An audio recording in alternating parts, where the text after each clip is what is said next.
And especially talking about anger, I think anger is one of the most powerful fueled energies an individual can have. And quite often I look at people who have it, and sometimes I get jealous because I know that's a fuel that I don't have anymore.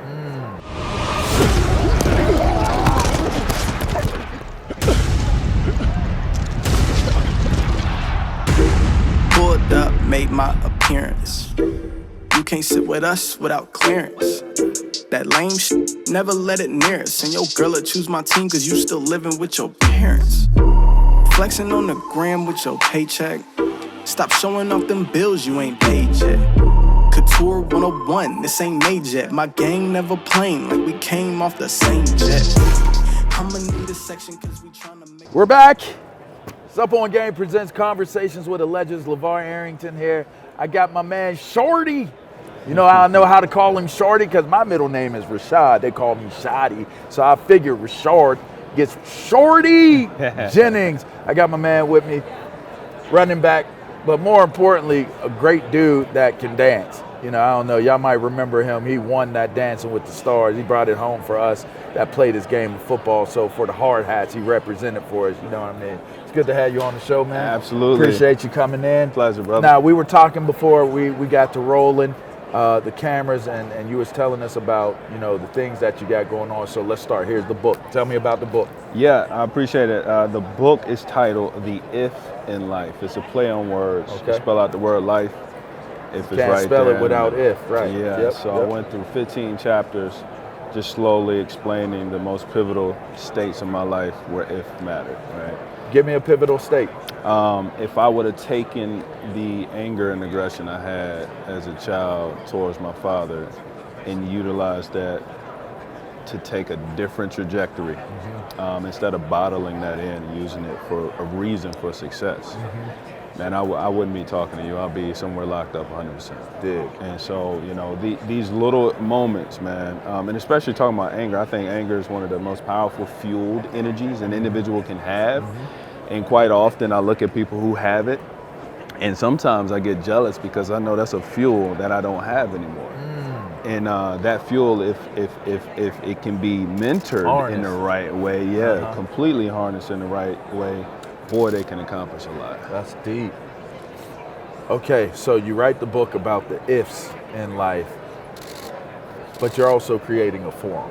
Yes. Talk to me about the forum that you're creating. Yeah, I'm excited about this one, man. I'm gonna try to unpack it a little. Okay, now take your time. So the forum is called After I Do. Okay. And After I Do states for what men go through after they say I do. Okay. Marriage is a important institution in society, and then especially if you have religious beliefs. And I don't see that conversation being had quite often to none on the airwaves. Like if my little nephew they range from 9 to 22. I got 9 of them. Okay. And if my little nephew, because he's always talking trash, who's the best basketball player, who's the best football, and they can go to YouTube and find so many explanations to back up their sources and reasons, and you know, it's so much information on that. I see where you're going. All right. There is nowhere on the airwaves that a young man can go to actually provide them with men that are striving. Yes. Yeah, nobody's perfect, but striving to have a successful marriage and how they think and what they go through and explain. Okay. So I wanted to create this forum when I was 24, 25. Okay. I didn't because I wanted to make sure. Well, let me back up. I went to school for psychology and sociology. Okay. Got an honorary. So did I. Did you? Yeah, I did. That's dope, man. Yeah. And an honorary doctorate degree I got in humanities. The reason why is in the latter years of my life, I intend to be a premarital marital counselor. Okay. And I won't start that practicum until I've been married for some time, because regardless if I could solicit solid, sound advice, the optics and nobody's gonna take me serious. Okay. So I respected it that much that when I was 25, I was single and wanted to do this, but I'm now 37 and I'm engaged and I'm we're gonna get married very soon. And so now that I've done that, I'm allowing myself to open this forum so that way it's respected. I could dig it. And I'll be the youngest on the set. We'll have different guys rotating in that's been married for 30 plus years, guys that's been divorced, guys that's been all sorts of styles of relationship to it. To open up the phone, what happens when the in-laws come in? Whose house do you go to for vacations or holidays? How do you raise kids? You know, do they eat meat or not? Like politics, do they play a factor? All of these things, man, is something that I think we need to have a better conversation about in culture. Why did that become important to you? Where did that come from? That came from when I was young. I used to sit down with my parents, man, and you know, I love my dad to death, but boy, I got some stories on him. I could dig. And I used to always try to sit down and bring them two together. I'm a bridge guy. I love people. I like to see how people relate to one another. Not even on an intimate level, from brother to brother, from uncle to, you know, co-worker, whatever it is. I think everybody can have a solid relationship. And so because of that, and I do a lot of philanthropic work. So in the NFL, you know, every Tuesday was a day off for most teams. And I would spend dedicated time, at least an hour or two in communities, going reading, books, turkey drives, whatever it is. And I noticed that the more the broken communities that I went to typically had broken marriages. The healthier communities I went to typically had healthy marriages. Now, I'm not saying that's a direct and singular correlation, but it's something to be talked about.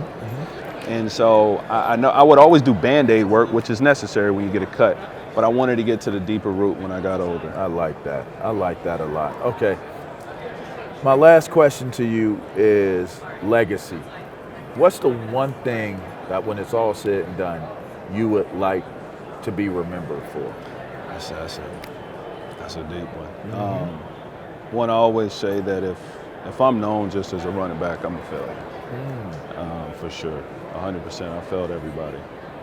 God has given me so many driven inklings and different styles of talents that if I'm not exploring those, I'm truly a failure. I would like to be remembered as a man that strived for greatness. Now, there's a quote I'll give you.